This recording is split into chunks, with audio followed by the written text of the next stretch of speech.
Dobrodošli v novem videu in v novem delu serije Crypto Trading za začetnike. Tole je že naš četrti del in danes bom v bistvu govoril o trendlinih. Se pravi, kaj so trendlini, zakaj so pomembni, kako jih uporabljati, kako jih narisati. Vse to bomo povedali. Najprej bi vas prvo še enkrat spomnil, da je na najmu Instagramu MacBook Pro giveaway, pejte pogledat, vse je gor. In pa imamo tudi Discord skupino, veliko folka pošilja tja tudi neke trading setupe, no. Tako da feel free, pejte pogledat. No, in kaj so sploh trendlini? Se pravi, trendlini so v bistvu tako, kakor se sliši. Se pravi, trendlini nam povejo v bistvu nek trend, v katerem se premika market oziroma v katerem se premika cena.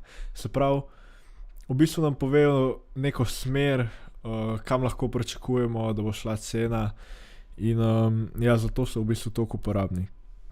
Ker kakor vi vidite na tem chartu, danes bomo v bistvu samo za ta video bom uporabljal Nasdaq chart, samo zaradi tega, ker se mi zdi, da bo mogoče malo lažje videti te trendline, malo lepši chart je kakor Bitcoin, ampak dejansko teorija je ista za pač kjerkoli asset, tako da ne vas ne zmede, da je to Nasdaq chart, ker je to pač crypto trading serija, isto velja za Bitcoin, vse, samo zaradi no, in trendlini so zelo uporabni za tradanje v bistvu, ker lahko pričakujemo, da bo price action sledil nekemu trendu, sploh če smo na večjem time frameu, kakor je mogoče daily pa weekly.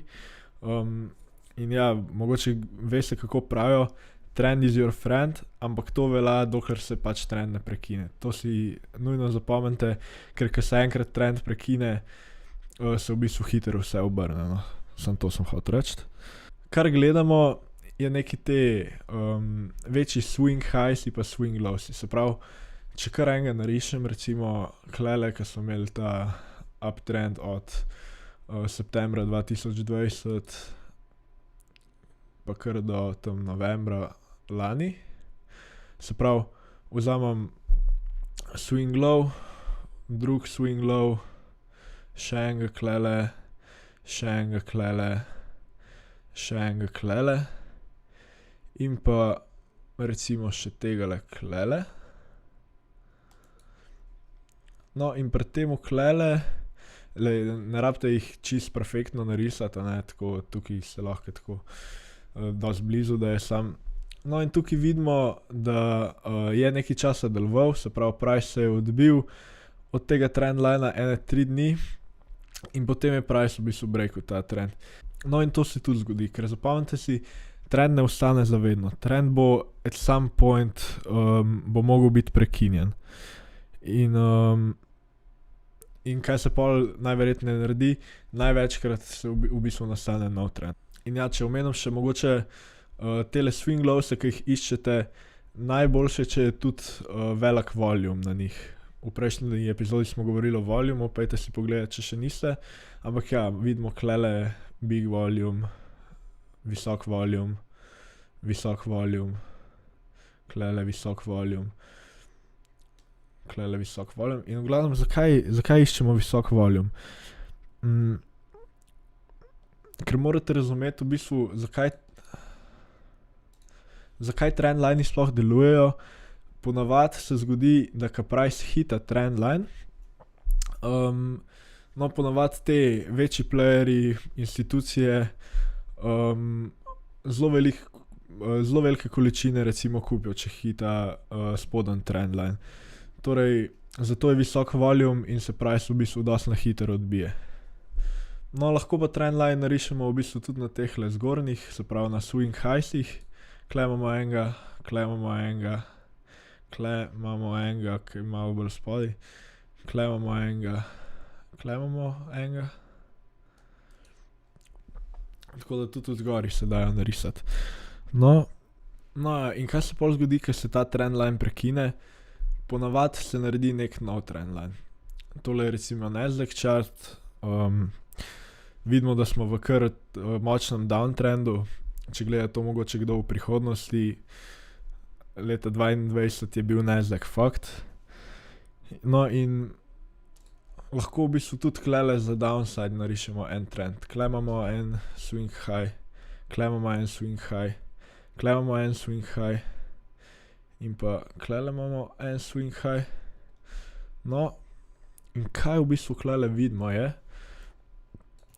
glih pred 4 dnevi se je v bistvu price odbil od tegale trendlinea. Tako da vidite, da trendlinei delujejo in ja, v bistvu, ko hita price tole, ta trendline, se pravi, statistično možno je, da se bo odbila nazaj, torej ponavadi je to dober opportunity za short. Če povem še, koliko točk rabimo za trendline, na primer, ponavadi je dobro, da imamo 3 točke, če gledamo by the books definition, ampak če imate vi recimo 2 točke z visokim volumom, pa narišete trendline in ga malo extendate, je dost likely, da se bo tudi ta tretjič price odbil od tega, ko pride do tega pač, no. 3 točke je perfektno za trendline, 2 je ponavadi dost. In ja, to je v bistvu to za ta video. Če še omenim, da v bistvu na večjem timeframeu, kot boste, se pravi, daljši kot je timeframe, bolj bo v bistvu močen ta trendline. Če boste vi šli na nek 15-minute chart, pa bo trendline se to prekine vsak dan.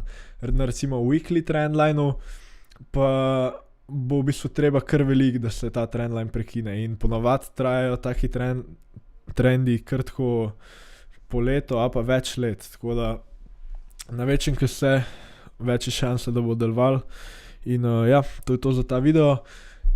Če bi radi začeli tradati, ima spodaj en Bybit link, ko lahko dobite 30,000 bonusa, če nakažete veliko casha, ali pa manj, če nakažete manj casha. Mislim, da lahko dobite 50 evrov, če nakažete 1000 evrov, kar je 5% return za džabe.